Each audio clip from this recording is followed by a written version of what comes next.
오늘 말씀은 그 뛰어난 이름이라는 말씀의 주제로 나눴지만 오늘 선교 헌신 예배를 통하여서 저는 여러분들이 하나님의 선교와 또 여러분 마음속에 선교지를 품고자 하는 마음을 심어줬으면 좋겠다라는 생각을 갖고 설교를 하고자 합니다. 물론 여러분들 다 선교지에 각자 마음을 품고 헌신도 하고 물질도 드리고 또 다 하시고 계시지만 제 생각에는 좀 더 구체적으로 하나하나 더 생각이 깊게 했으면 좋겠다라는 생각을 갖고 하시는 분들에게는 더 은혜가 되고 하지 않는 분들에게는 더 깊이 오늘 선교지를 놓고 생각하는 여러분 되시길 바랍니다. 그랬을 때 오늘 목사님이 이제 명문교회와 함께하는 선교지, 선교 건축 현장이 우리가 먼저 우선적으로 마음을 품어야 될 선교지니까 우리 품고 선교의 마음을 더 품었으면 좋겠다라는 말씀으로 그런 생각을 가지고 오늘 말씀 준비하고자 합니다. 선교지 먼저 소개하도록 하겠습니다. 우리 방송실 첫 번째 필리핀 라디오 교회 건축 마무리 공사 현장입니다. 김상호 선교사님입니다. 예, 다음 넘겨주세요. 예, 다음 넘겨주세요. 네, 다음 넘겨주세요. 네, 다음 넘겨주세요. 네, 다음 넘겨주세요. 라디오 처치 오브 크라이스트 명문 구양 크리스천 처치. 네. 유명하게 명문교회의 영문이죠. 디셈버 1, 분명히 2021년 분명히 머리 들고 있습니다. 다음 거 넘겨주세요. 필리핀 얼라이브 교회입니다. 얼라이브 교회 마무리 공사 현장입니다. 한영희 선교사님. 네, 다음 넘겨주세요. 다음 넘겨주세요. 네, 다음 넘겨주세요. 네, 다음 넘겨주세요. 네. 필리핀 두 개 다 교회인데 라디오 교회나 얼라이브 교회는 둘 다 필리핀 지역인데요.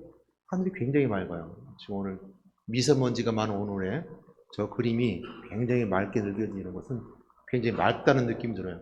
저기 맑은 공기 있는 것 같아요. 너무 파랗고 푸른 어떤 하늘 보니까 시원한 느낌이 드네요. 다음은 넘겨주세요. 다음 방글라데시입니다. 못한 볼 거인데요. 방글라데시는 최고 빈국인 건 아시죠? 가장 못 사는 나라입니다. 방글라데시가요. 가장 못 사는 나라고 이슬람 거의 98%가 이슬람이고요. 한번 다음 넘겨주세요. 정면을 넘겨주세요. 예, 다음 넘겨주세요. 다음 넘겨주세요. 다음 넘겨주세요. 다음 넘겨주세요. 다음 넘겨주세요. 방글라데시는 제가 선교지를 갔을 때 저 지역이 다른데요. 제가 갔던 곳은 치타공입니다.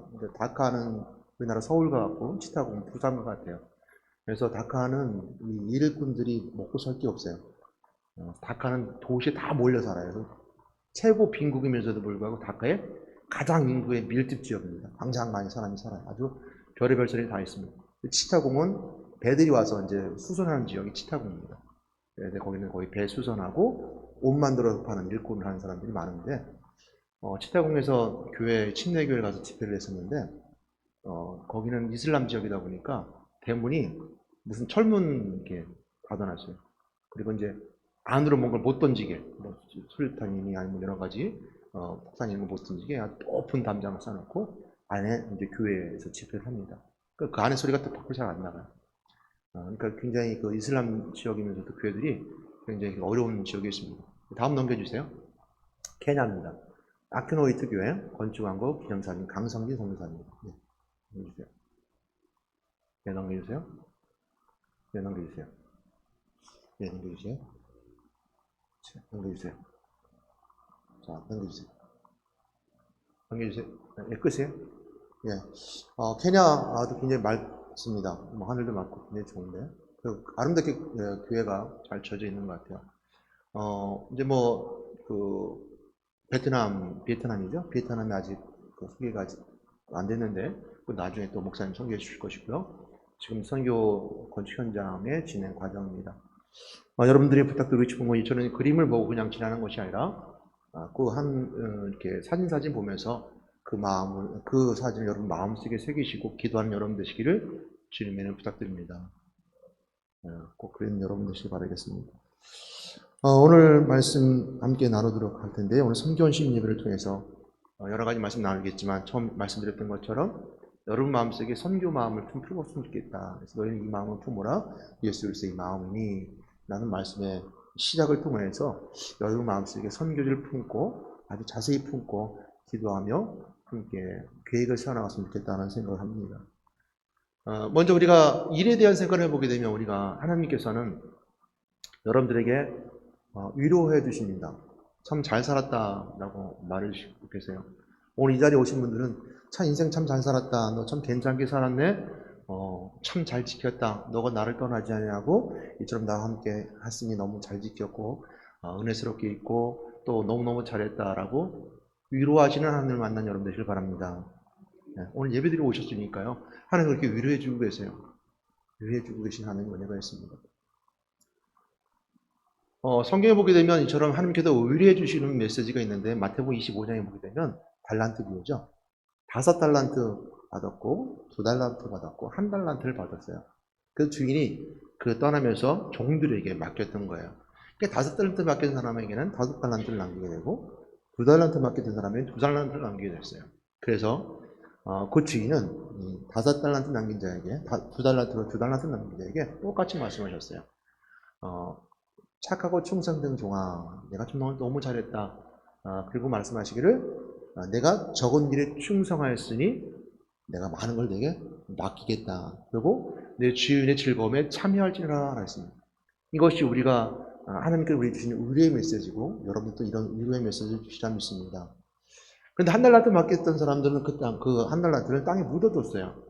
묻어두고 주인이 들어와서 난 주인이 들어와서 이 1달란트를 묻어뒀습니다. 라고 말하죠. 주인이 이 게으른 종아라고 말하면서 내에 있는 것도 빼앗겨 남에게 주고 내가 밖에 나가서 일을 갈며 있을 것이다 라고 이렇게 말씀해 주셨어요. 그 말씀을 통해서 할 수 있는 것 중에 하나는 우리가 먼저 저는 여러분이 다 모두가 여러분의 각자의 달란트대로 그 재능대로 그 달란트를 남긴 여러분이라 믿습니다. 5달란트 받은 사람은 나는 많이 있으니까요. 뭐 1달란트 받은 사람보다 2달란트 많은 사람이니까 충분히 나도 돈 많이 있으면 나도 가지게 많으면 스펙이 좋으면 얼마든지 저 많은 하나님을 할 수 있을 것 같아요. 내가 돈 많이 있으면요. 뭐 선교지 건축하는 거면 2-3개 그냥 우습게 줄 수 있고요. 내가 스펙만 좋으면요. 얼마든지 좋은 사람 보내서 선교제 훌륭한 사람들 보내서 선교할 수 있을 것 같아요. 나에게 1달란트밖에 없네요. 나는 2달란트밖에 없네요. 나는 가진 게 없어요. 라고 말한다면 1달란트 사람들이 맡은 사람이 그렇게 불평하고 원망할 수 있을지 모르겠습니다. 그래서 게으르다는 그런 원망을 그런 책망을 들었는지 모르겠지만 분명히 성경은 5달란트는 5달란트 남겼고 2달란트 맡은 사람은 2달란트 남겼다라고 성경에 분명히 말씀해 주고 계시다는 거예요.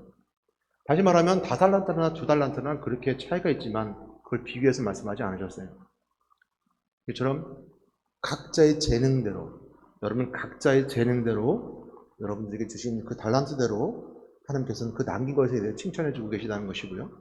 여러분 선교 사역도 마찬가지로 여러분들이 가진 달란트를 가지고 충성되이 그 선교 사역을 이뤄나갈 때 분명히 하나님께 거기서 잘하였도다 착하고 충성된 종아라고 그 위로의 메시지를 들을 수 있으라 믿습니다. 여러분들이 이렇게 말씀을 주고 계세요. 참 잘했다 칭찬하고 계신 하나님의 모습 우리가 보게 됩니다. 우리는 이처럼 2달란트 가진 사람처럼 줄 수 있는 사람입니다. 너도 줄 수 있는 사람입니다 라고 우리가 할 수 있습니다. 여러분들도 내가 없다고 못 주는 것이 아니라 나도 줄 수 있습니다. 성경은 우리가 이처럼 그렇게 보여준 메시지가 있습니다. 너무 잘하는 메시지 있죠. 누가복음 10장의 메시지가 있었습니다. 누가복음 10장에 보게 되면 잘 등장하는 사람이 사마리아 사람입니다. 자주 종종 인용하는 말씀이 구절인데요. 사마리아 사람들에 대한 이해를 하기 전에 율법학자가 예수님께 묻습니다. 율법학자가 예수님께 와서 말했습니다. 율법학자는 누구냐면 율법을 잘 아는 사람입니다.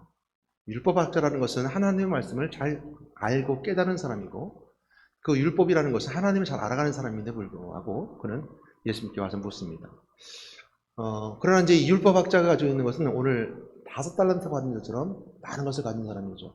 하나님은 이스라엘 백성들에게 하나님 뜻을 분명히 알려주셨고 하나님께 주신 그들에게 큰 축복이 있었습니다. 그런 의미를 봤을 때 이 율법학자는 유대인이고 또 율법학자는 많은 것을 알음을 통해서 다살라달란트 아니면 그 이상의 것을 가진 사람일 것입니다. 더 많은 것을 가진 사람이었을 것인지도 모릅니다. 예수님께서 와서 묻습니다. 어찌가야 내가 영생을 얻을 수 있습니까? 라고 묻습니다. 그러니까 예수님께 말씀하시기를 내가 마음을 다하고 목숨을 다하여 내가 하나님을 잘 섬겨라. 그리고 또한 내 이웃과 참 관계가 좋아야 된다. 그래서 내 이웃을 사랑해라 그랬습니다. 그러니까 이 율법학자가 안 것처럼 거기서는 성경을 이렇게 표현하고 있습니다. 자기가 우쭐하기 위해서 아니면 더 잘 보이기 위해서 이렇게 묻습니다. 그럼 이웃이 누구입니까? 라고 물어요. 이웃이 누구입니까? 그러면서 예수님께서 비유를 말씀하고 계시죠. 어느 사람이 예루살렘에서 여리고로 내려가고 있는데, 예루살렘에서 여리고로 내려가고 있다는 것은 예루살렘에서 예배를 드리고 돌아가는 사람입니다. 근데 여리고에서 강도를 만나게 되죠. 강도를 만나서 다 빼앗겨 버려요. 그랬을 때 그 지나가는 사람이 제사장이 지나가고 레인이 지나갔습니다. 그들은 그냥 이렇게 지나가게 되죠. 예수님의 비유에서 말씀하실 때 제사장 그 레인에 대한 메시지를 주면서 너희들이죠. 제사장 나라라고 생각하는 너희들 유대인들, 너 레인이 계열로 따져서 너희들 제사장, 너희들이 권위를 내세운 너희들 이렇게 말하고 있습니다. 물론 오늘날 우리의 사역자들 말하고 있는 것일지도 모르겠지만 그때 당시에 그 율법학자를 두고 말했다면 분명히 그는 제사장 레인은 너희들이 말하는 하는 가까이 있다고 말하는 너희들, 율법학자들 너희들이죠. 너희들은 그냥 지나갔지만 너희들이 정말 싫어하는 사마리아에는 그 강도 만난 자를 데리고 가서 포도주로 씻겨주고 상처를 싸매주고 포도주는 치유약입니다. 씻겨주고 여간을 먹게 하고 내가 돌아올 때까지 이 비용이 다 들어가면 내가 돈을 더 줄 테니까 하고 데나리온을 두고 그 사마리아인이 그 강도 맞는 사람을 떠나게 됩니다. 예수님 묻습니다. 이 강도 만난 자의 이웃은 누구냐라고 묻습니다. 예수님도 여러분에게 묻습니다. 너희들이 이 강도 만난 자의 이웃은 누구냐라고 묻는다면 여러분 뭐라고 대답하시겠습니까? 오늘 선교라는 건, 또 하나님의 선교를 이뤄간다는 건 내 강도 만난 자 이웃을 도와주는 것인 겁니다.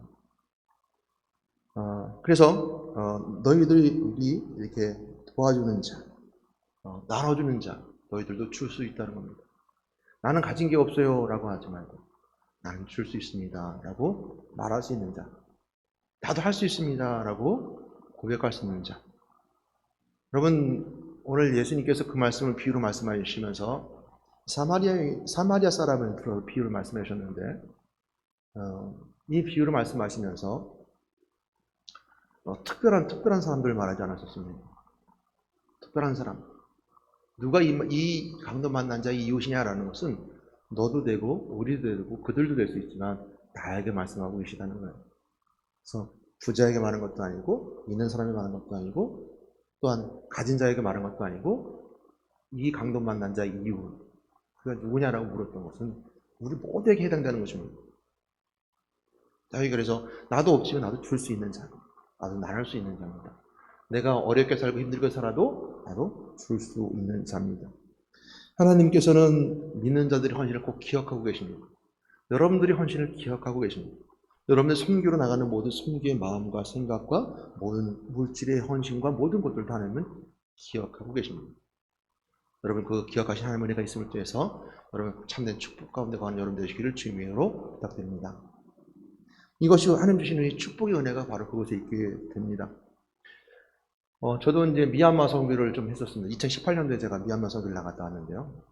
미얀마 선교를 갔을 때 사실 굉장히 어려울 때였었습니다. 서울에서 목회를 하면서 미얀마 선교, 제가 했던 곳은 방글라데시하고 방글라데시가 있었는데 미얀마는 이제 새롭게 했었습니다. 전혀 모르는 지역이었습니다. 미얀마 지역은.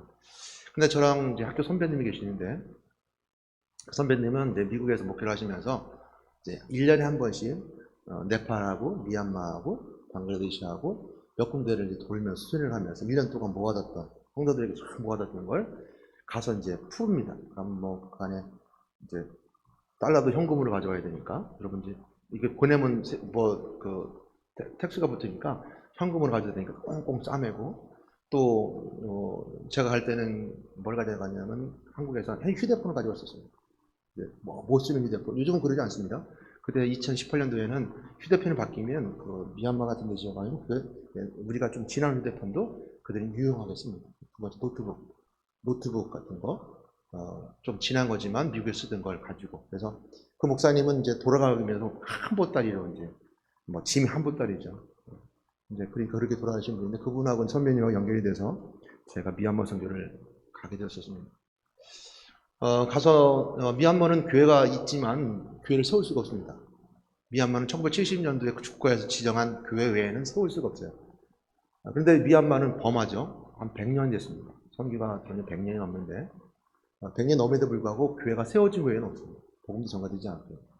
그런 여러 가지 이유가 있습니다만 거기는 뭐 그 처음 선교사님이 들어와서 소수민족 아주 작은 부족들에게 복음을 증거하게 되고 그들이 영어권이 되니까 그들이 사회적으로 기득권이 되게 되고 일하는 사람이 되어서 굉장히 미움받는 사람이 되었습니다. 기독교인들이 지금 그런 상황이죠. 또 미얀마는 또 우리 하는 것처럼 고위 관리들 중에서 기독교인들이 굉장히 많습니다. 그럼에도 불구하고 못 바꿉니다. 군부에서 정해낸 헌법에 따라서 못 바꾸게 되어 있습니다. 교회를 못 짓게 되어 있습니다. 그래서 거기는 미리 선교사님들 와서 했던 그 교육 때문에 영어를 잘합니다. 예수 믿는 사람 영어를 잘해서 영어 학원을 차려놓습니다. 영어 학원을 차려놓고 낮에는 평일날은 영어 학원하고 주일날은 그 학원 안에서 예배를 드립니다. 찬양하고 예배하고. 그러니까 기존 공식적으로 이렇게 십자가 걸고 그 간판한 교회가 70년 이후에는 교회는 안 되십니다. 물론 현지인이 교회를 치면 된다는데 그것도 잘 안 됩니다. 그래서 가서 교회는 아니고 학원처럼 지어진 곳에서 선교를 하게 됐는데 뭐 그런 여러 가지 이야기는 에피소드는 뭐 다음에 기회 있으면 말씀드리고 제가 여기서 말씀드리고 싶었던 것은 뭐냐면 제가 2018년 굉장히 힘들고 어려운 상황에서 그 미얀마의 마음을 푸니까 이제 항공권을 막 찾기 시작했어요. 그리고 내가 가서 뭘 할 건가를 막 생각하기 시작했어요. 한 6개월 남겨놓고 미리 작정하고 항공권 미리 끊었습니다. 6개월 전에 끊으면 싸니까. 그러면서 내 마음이 점점 이렇게 은혜가 되는 걸 느꼈어요. 내가 이제 미얀마 전혀 모르는 처음 가는 데인데 막 항공권을 끊어놓고 이걸 막 설레하면서 야 내가 싸게 샀다. 그리고 갈 때 뭐가 필요하지?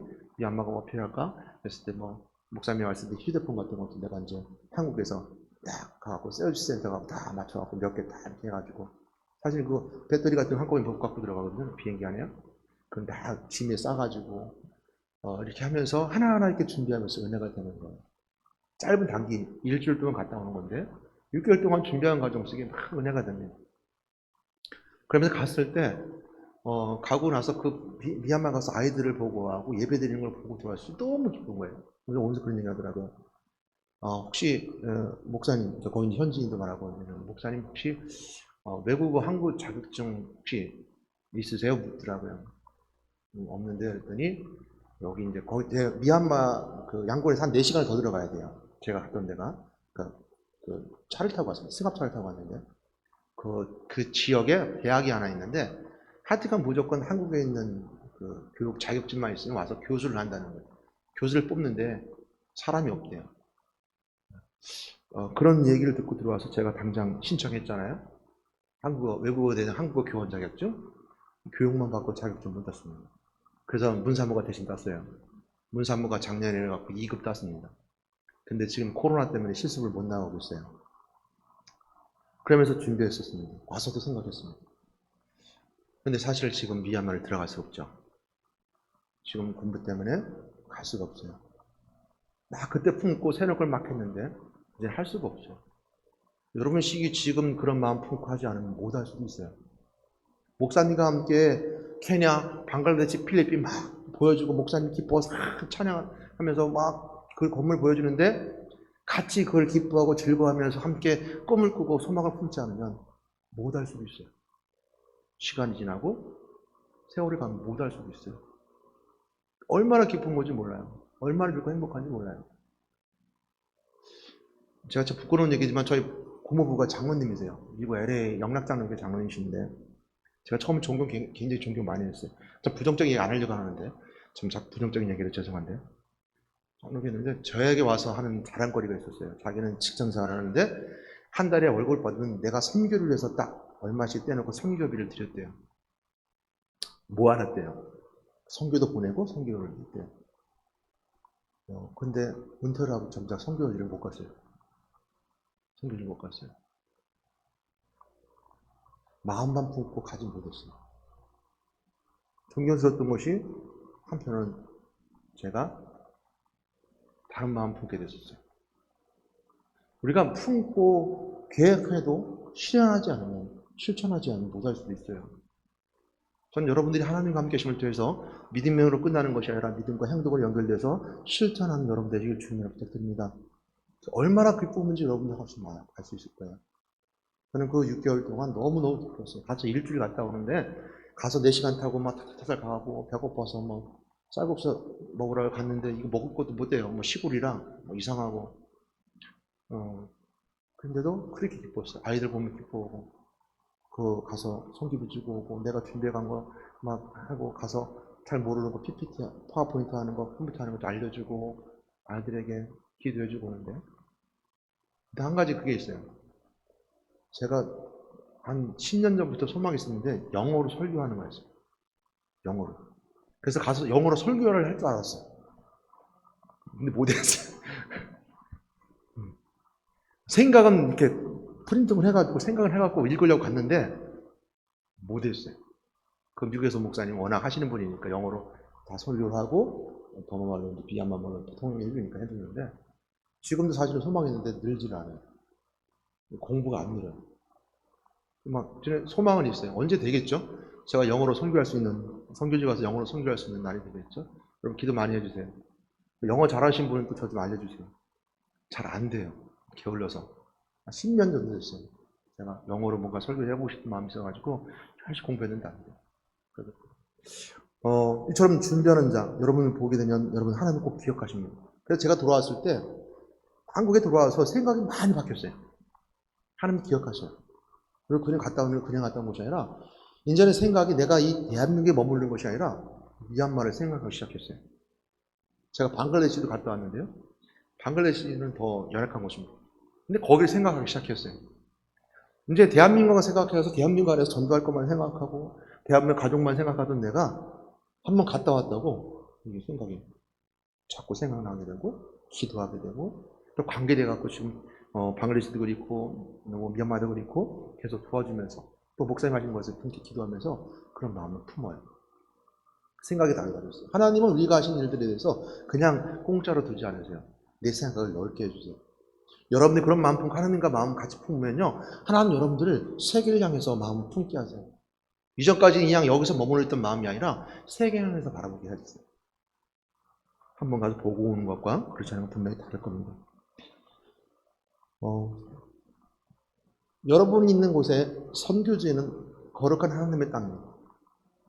그들이 그곳에서 밟고 있는 땅은 거룩한 땅입니다. 여러분들이 선교지를 향해 걸어가는 그 걸음걸음은 하나님이 거룩하게 여기심을 통해서 거룩한 땅입니다. 그러므로 우리가 가는 것은 걸음걸음에 하나님의 거룩한 은혜가 있습니다.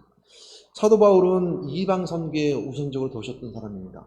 그래서 우리가 하나님이 우리에게 주시는 메시지 처음입니다. 우리가 세계복음화를 해야 되고 선교를 해야 되는데 그 세계복음화의 자세, 첫 번째 자세가 무엇일까 한다면 첫 번째 내가 예수님 마음 품는 겁니다. 내가 예수님 마음 품는 거예요. 바울은 그 이방 선교의 우선적이 됐던 분이었고 이방 선교의 가장 앞에 서 있던 분이 사도 바울이었습니다. 사도 바울은 항상 선교에 앞장섰었습니다. 전도에 앞장섰었던 분이 바로 사도 바울이었습니다.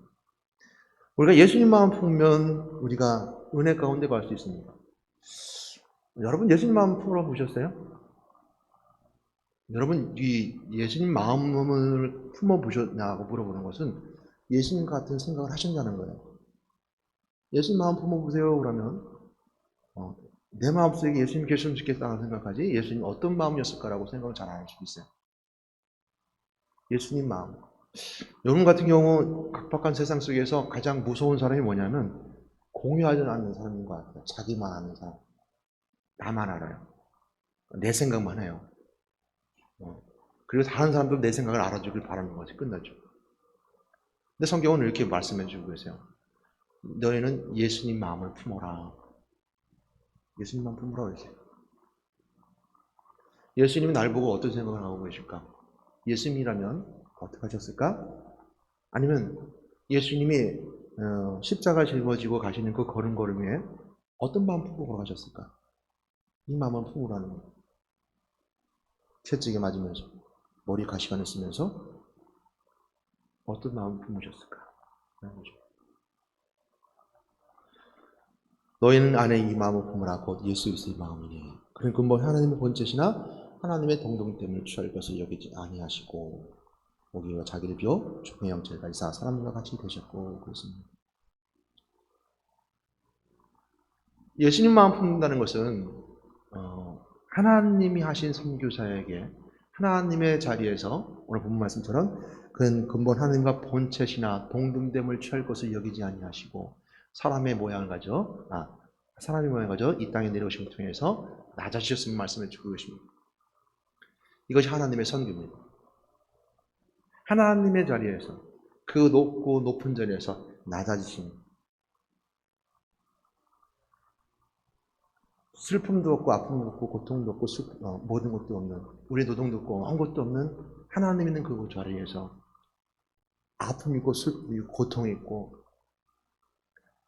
죄악이 있는 세상에 인간의 몸을 오셨다는 것이 바로 하나님의 선교의 모습입니다. 그러면 우리가 선교했을 때 예수님 마음 품는다는 것은 낮아지는 겁니다. 낮아지라. 아까 우리 특별한 찬양들이 찬양할 때 모든 힘이 뛰어나니 겸손한 주. 겸손해져라는 거예요. 하나님이 낮아졌으니까 너희들도 겸손해라, 낮아져라, 낮춰져라 했습니다. 그럼 우리는 먼저 높은 자리에서 내려와 낮아져야 되는 것이고 가진 자는 없는 자에게 내려와 줘야 되는 것이고 있는 자는 부족한 자에게 나눠줘야 되는 것이고 이것이 바로 하나님의 선교를 따라가는 우리의 모습입니다. 그러니까 너희는 예수님 마음 품으라라는 것은 너희들이 예수님의 삶을 살아가는 것처럼 그 근본의 그 삶처럼 너희들도 살아가는 것과 마찬가지입니다. 그럼 우리도 낮아져야 되는 거예요. 낮아져야 되는 것이 바로 선교의 시작입니다. 내가 높아져서 가서 그 자리에 있는 것이 아니라 낮아지는 겁니다. 제가 무속사에 되면 우리 안선미 사님 저하고 짝입니다. 안선미 사님 저 짝인데 이번 주 도수론이라는 곳을 갔는데 안선미 사님이 깜짝 놀란 게 있었어요. 뭐냐면 갈 때마다 이게 태자를 잘 맞아요. 못 들어가게 해요. 들어오지 마세요. 들어오지 마세요. 그러는데 이 도수론도 마찬가지 못 들어오게 합니다. 근데 이제 제가 먼저 문을 두드리는 경우가 많은데 요즘 서로 반반씩 아니면 집사님 먼저 보냅니다. 어쩌니 하세요. 집사님하고는 또 제가 할게요. 그래서 보내는데 그 도수론을 들어갔는데 문을 똑똑 두드리고 보살님 하고 부르는데 문을 퍽 열리면서 들어오세요. 그러는 거예요. 들어갔는데 이 집사님이 당황하시는 거예요. 한 번도 들어간 적이 없으니까 정작 들어가니까 당황스러운 거예요. 우린 이 당황스럽지만 그 안에 분명히 은혜가 있었고 기쁨이 있었죠. 우린 새로운 문화에 들어갈 때는 당황스러울 수 있습니다. 내가 하지 못한 일을 할 때는 어려울 수 있습니다. 근데 그것도 마찬가지로 맞춰주는, 낮아지는, 무속인들의 눈에 맞춰서 굳는 높이로 대화를 나누는 것도 낮춰주는 겁니다. 우리가 조금 무속 용어와 기독교 용어가 좀 다르지만 우리의 기독교적인 기본적인 본질을 가지면서 무속 용어로 낮춰주고 낮춰주는 것도 낮아지는 겁니다. 선교니까 가능한 겁니다. 전도는 문화권을 전하는 것이 전도이고 타 문화권을 전하는 것이 선교입니다. 그래서 전혀 다른 문화권, 전혀 다른 사람들에게 복음을 전할 때 선교라고 하는데 우리가 그것이 당황스러울 수 있습니다. 내 삶과 다르기 때문에, 내 생각과 다를 수 있기 때문에, 내가 판단한 것과 다르게 결정될 수 있기 때문에 내가 어떤 것을 시작하고 도전했을 때 조금 당황스러울 수 있습니다. 근데 하나님께서는 그곳에서 낮아지라는 메시지가 바로 그렇게 낮아지는 겁니다. 여러분, 낮아지라는 말씀 중에서 저는 하나 더 볼 수 있는 말씀이 뭐였냐면 오네시모라는 사람과 빌레몬을 보게 됩니다. 오네시모와 빌레몬이라는 사람은 빌레몬서 1장에 등장하는 사람인데요. 골로새서도 등장하게 됩니다. 이 오네시모는 죄인입니다. 그러니까 빌레몬이라는 주인에게 금전적 문제든지 어떤 문제든지 죄를 짓고 감옥에 붙잡혀 있어요. 근데 바울은 죄가 없음에도 감옥에 있는데 이 오네시모를 만나게 된 거예요. 근데 여짜저짜 하는 내용은 없지만 바울이 말하기를 오네시모는 나의 신복이라 했어요. 여차저차 내용이 어떤 내용인지 모르지만 분명히 바울 옆에 있으면서 연병과 같은 개수의 복음에 분명히 감염된 자, 복음으로 바뀌는 자가 되었다는 것을 우리가 알 수 있어요. 그래서 신복이라 나를 도왔다 라고 말하면서 이 오네시모를 빌레몬에게 다시 보냅니다. 빌레몬에게 보내는데요. 이 빌레몬은 주인이었고 이 오네시모는 노예였어요. 근데 이 바울이 보내면서 내가 이 오네시모를 빌레몬에게 보내는데 그러면서 이 오네시모를 빌레몬 당신이 종이나 노예로 받아들이지 말고 형제로 받아줬으면 좋겠다. 이렇게 얘기합니다. 형제로 받아줬으면 좋겠다. 근데 바울이 그렇게 말하면서 이것도 당신이 승낙하여 가는 거다라고 했어요. 성경의 내용 중에서는 분명하게 빌레몬서의 내용에서 이 빌레몬이 오네시모를 잘 받았습니다라는 메시지는 없지만 분명한 것은 이 바울이 오네시모와 빌레몬을 똑같이 언급하고 있고 빌레몬을 얘기하면서 존중해 주는 걸 통해서 볼 수 있는 것은 바울이 복음을 잘 들었던 사람이고 충성된 주의 종임을 알게 됩니다. 복음이 있다면 하나님의 자녀라면 오늘 빌레몬은 분명히 오네시모를 형제로 받아줬음을 믿습니다. 여러분 오늘 낮아진다는 것, 눈에 맞춘다는 것은 주인인 빌레몬이 노예 오네시모를 형제로 받아들이는 것도 눈을 맞추고 낮춰주는 겁니다. 여러분 그게 가능할까요? 저 원수, 저 만나면 내가 뭔가 나에게 불편한 주는 사람, 내가 복음을 위해서 내가 낮춰져 그를 품을 수 있을까요? 성경은 품으라고 말씀하고 계십니다. 오네시모를 받아준 이 빌레몬은 형제처럼 받아줬으면 믿습니다. 종이었고 노예였지만 오늘 그것이 낮아진다는 것, 내가 눈을 맞춘다는 것은 저런 높은 자리에서 낮아온 것도 있지만 가진 것을 없는 자에게 나눠주는 것도 있지만 그 벽을 허무는 것에 있어서는 주인과 종의 관계의 벽을 허무는 것처럼 사람과의 사회의 관계 속에서도 복음을 위해서 허무는 것이 있어야 된다는 것이 오늘 우리에게 보여주는 선교의 나의 낮아짐의 자세입니다. 오늘 이렇게 낮아진 자에게 주신 은혜 가운데 오늘 모든 이름에 뛰어난 이름이 되게 하셨다 그랬습니다. 주님께서 낮아지셨지만 하나님의 지혜의 높은 자리에 낮아져서 낮은 자리에 됐지만 하나님은 거기에 머무르지 않고 오늘 높여주셨다 그랬습니다. 빌립보서 1장 27절부터 3장 말씀까지, 2장 말씀까지의 내용은 그리스도의 찬감이에요. 그러니까 복음들을 살아가는 사람들이 그리스도를 찬양하는 메시지예요. 그거 보게 되면 빌립보서 1장 27절 말씀을 보게 되면 복음으로 생활하는 자들에게 말하고 있고요. 빌립보서 2장 오늘 읽었던 5절 전 4절 말씀을 보게 되면 너희들이 일을 할 때 남을 도와서 일을 해라 라고 말씀하고 계세요. 그럼 이 5절부터 11절 말씀까지는 먼저 서두에는 5절부터 말씀이면은 낮아지신 그리스도를 증거하고 있다면 그 뒤에는 하나님이 낮아졌지만 낮은 것이 아니라 높여주심을 알게 됩니다. 하나님이 예수 그리스도를 높여주셨습니다. 모든 이름 위에 뛰어난 힘을 줬다. 노뱀이 높이 들리는 것처럼 인자도 높이 들려야 되리라. 모세 때 노뱀이 높이 들렸던 것처럼 인자도 높이 들려야 되는 말씀처럼 모든 이름에 뛰어난 이름을 주시면 누구든지 그리스도를 믿는 자마다 구원에 올리셨고 높이 올린 노뱀을 바라보는 자마다 치유받고 그 불뱀에 물렸던 것이 치유받았던 것처럼 높여주셨다는 겁니다. 낮아졌지만 높여졌던 그리스도의 은혜를 통해서 우리를 쓰는 것은 여러분들이 낮아지는 것 같지만 낮아지는 것이 아니라 롤러코스터를 올라간다는 것. 낮아지는 건 낮아지는 것 같지만 하나님 여러분을 높여주신다는 것입니다. 하나님의 높여주실 속에 있는 여러분 되시길 주님을 부탁드립니다. 여러분 마귀도 선교합니다. 마귀도 선교해요. 높여주려고 합니다. 바벨탑을 쌓았던 백성들은 하나님처럼 높아지지 않습니다. 스스로 높여주려고. 그래서 하나님은 그들의 언어를 갈라셨고 그들의 생각을 나누게 하셨습니다. 하나님이 원하지 않는 것은 나눠지고 갈라졌지만 하나님께서 원하시는 그 낮아짐 속에 있는 예수 그리스도를 높여주셨던 것처럼 여러분들을 그 속에서 높여주신 은혜가 있다는 것. 그건 교만이 아니라 하나님 주신 축복의 은혜임을 여러분 믿기 바랍니다. 그러면 두 번째 자세를 한번 보도록 하겠습니다. 우리가 선교하는 두 번째 자세는 하나님의 생각을 내 마음속에 품는 겁니다. 하나님 계획하심을 품는 겁니다. 하나님 나를 통해 무엇을 계획하시고 계시는가?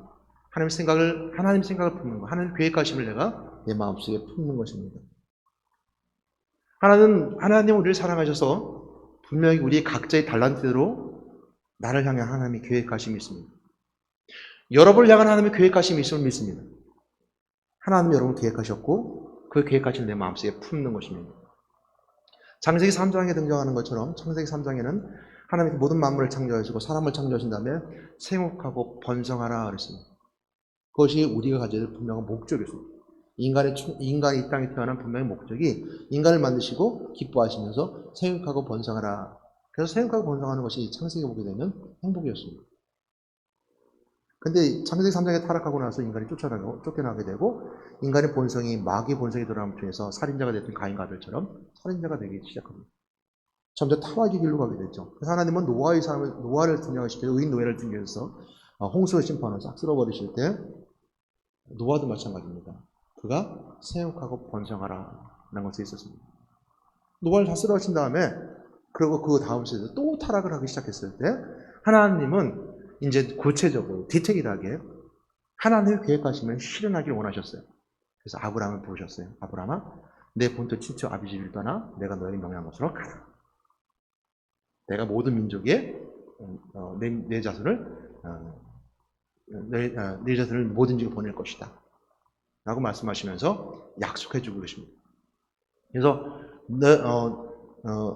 내가 가는 민족에게 내 민족에게 한번 말씀 찾아보도록 하겠습니다. 창세기 12장 1절로 3절 말씀 같이 한번 읽어볼까요?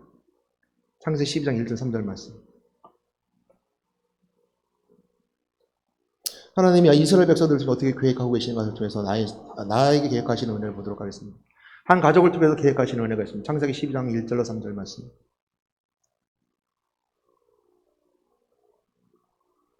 같이 함께 합독하도록 하겠습니다. 1절로 3절입니다. 읽겠습니다. 시작.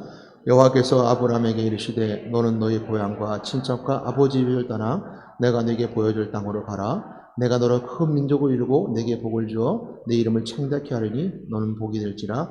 너를 축복하는 자에게는 내가 복을 내리고 너를 저주하는 자에게 내가 저주하리니 땅의 모든 족속이 너로 말미암아 복을 얻을 것이라 하시니라. 아멘. 이 말씀 속에 담겨져 있는 메시지가 여러분 복받은 아브라함의 메시지가 분명히 주어지게 됩니다. 그런데 그 마지막 말씀이 더 우리가 포인트가 됩니다. 뭐라고 했냐면 3절 말씀에 띄어보게 되면 땅의 모든 족속이 너로 말미암아 복을 얻을 것이다. 땅의 모든 족속이. 성경에서 구약 읽어볼 때 가장 유념해서 봐야 될 메시지 하나가 만민, 열방. 하나님은 이스라엘 백성들을 세울 때 누구를 위해서 했냐면 열방을 위해서 내가 너를 세웠다. 만민을 위해서 너희를 세웠다. 그랬습니다. 이스라엘 백성뿐만 아니라 만민에게 모든 족속이 너로 말미암아 복을 받을 것이다 했을 때 모든 족속이 하나님은 하나님의 계획하심이 아브라함에게만 있는 것이 아니라 아브라함을 통해서 모든 민족에게 모든 족속에게 하나님의 계획하심을 아주 구체적으로 디테일하게 아브라함부터 시작하게 됩니다. 그 뒤에 약속이 또 있습니다. 아브라함이 또 약속해 주는 부분이 있는데 그 말씀을 한번 찾아보도록 하겠습니다. 13장, 창세기 13장 14절로 보겠습니다. 13장 14절로 18절 말씀까지 보겠습니다. 같이 14절로 18절 말씀 읽겠습니다. 시작. 롯이 아브라함을 떠난 후에 여호와께서 아브라함에게 이르시되 너는 눈을 들어 너 있는 곳에서 북쪽과 남쪽 그리고 동쪽과 서쪽을 바라보라. 보이는 땅을 내가 너와 내 자손에게 주니 영원히 이르리라. 내가 내 자손이 땅에 티끌 같게 하리니 사람이 땅에 티끌을 능히 셀 수 있을진데 내 자손도 세리라. 너는 일어나 그 땅을 종과 행으로 두루 다녀 보라. 내가 그것을 내게 주리라. 이 아브라함이 장막을 옮겨 헤브론에 있는 마므레 상수립 숲에 이르러 거주하며 거기서 여호와를 위하여 제단을 쌓았더라. 여러분 하나님께서 이스라엘 백성들을 통해서 하시는 이 계획하심을 볼 수 있다면 저는 여러분들이 오늘도 이 시간 속에서 하나님이 나를 통해 계획하심 속에 오늘 이 본 말씀이 우리에게 누려질 수 있습니다. 동으로 가나 서로 가나 또 횡으로 가나 그 보이는 땅을 주겠다는 약속을 우리가 볼 수 있는 눈이 있느냐. 우리가 주신 하나님의 계획하신 디테일하게 있습니다. 여러분들이 세계를 선교를 품고 세계 복음을 마음에 품고 한다면 오늘 이 아브라함에게 약속했던 약속이 오늘 내가 눈에 보여지게 되고 내 안에서 실현되게 된다는 것입니다. 하나님이 이처럼 구체적으로 계획하시는 하나님의 계획하심이 있습니다. 한 번 더 말씀 들어보도록 하겠습니다. 26장 2절로 4절 말씀 이삭. 아브라함을 이어서 이삭에게 약속하는 메시지를 보도록 하겠습니다. 26장 2절로 4절 말씀 보겠습니다. 여호와께서 이삭에게 나타나 이삭이 이르시되 애굽으로 내려가지 말고 내게 지시한 땅으로 거저라. 이 땅에 거주하면 내가 너와 함께 있어 내게 복을 주고 내가 이 모든 땅을 넣어야 내 자손에게 주리라. 내가 내 아버지 아브라함에게 맹세한 것을 이루러 내 자손이 하늘의 별과 같이 번성하게 가요 이 모든 땅을 내 자손에게 주리니 내 자손은 말미암아 천하 만민이 복을 받으리라. 여러분의 어깨를 붙잡고 별을 바라보면서 하나님께 나에게 말씀하시는 걸 우리가 추론해 볼 수 있고 생각해 볼 수 있나요?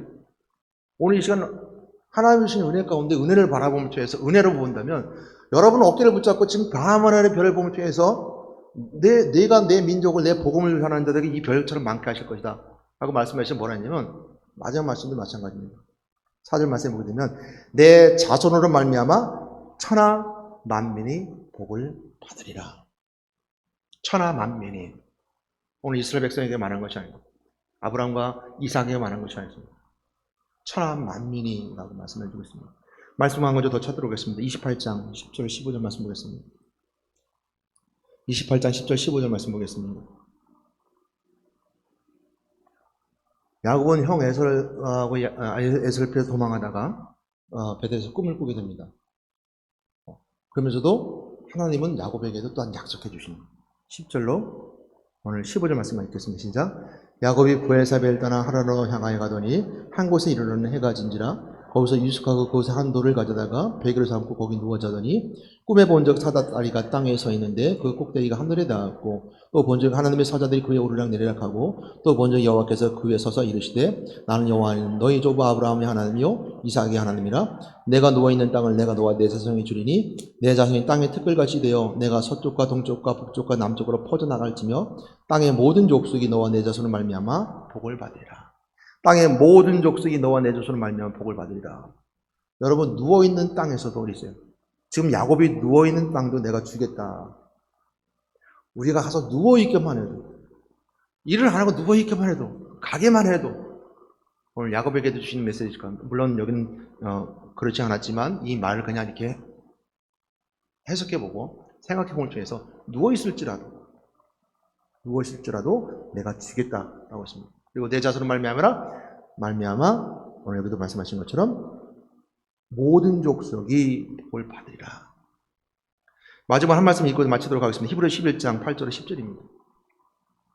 히브리서 11장 8절 10절 말씀으로 마무리하고 있습니다. 히브리서 11장 8절에 10절입니다.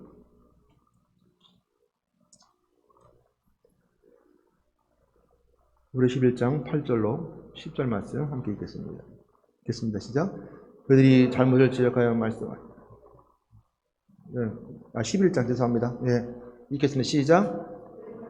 아브라함은 부르심을 받았을 때 순종하여 장래 유업을 받을 땅에 나아갈새 갈 바를 알려주며 나아갔으며 믿음으로 그가 이방의 땅에 있는 것 같이 약속의 땅에 거류하여 동일한 약속을 유업으로 함께 받아 이삭 및 야곱과 더불어 장막에 거하였으니 이는 그가 하나님이 계획하시고 지으실 터가 있는 성을 받았습니다. 아멘. 아브라함과 이삭과 야곱 그리고 10절 말씀 이는 그가 하나님이 계획하시고 지으실 터가 있는 성을 받았습니다. 여러분 하나님의 계획하심을 여러분 마음속에 품는 여러분 되길 바랍니다. 하나님 분명한 것은 여러분 마음속에 하나님께서 계획하심이 있고 명문그리스도와 함께 그 선교지를 통해서 아니면 명문그리스도의 목사님 말씀을 통하여서 아니면 명문그리스도의 사역을 통해서 여러분 계획하심이 드러나고 발견되어질 때 순종하고 복종함을 통해서 오늘 주님께서 높여주셨던 것처럼 모든 이름에 높여진 은혜가 있고 모든 땅에 높여진 은혜가 있음을 믿습니다. 오늘 이 말씀을 붙잡고 오늘 겸손히 하나님 계획하심을 받고 순종한 여러분 되시기를 주님의 부탁드립니다. 277장 찬양하시겠습니다. 1절 2절만 맞죠?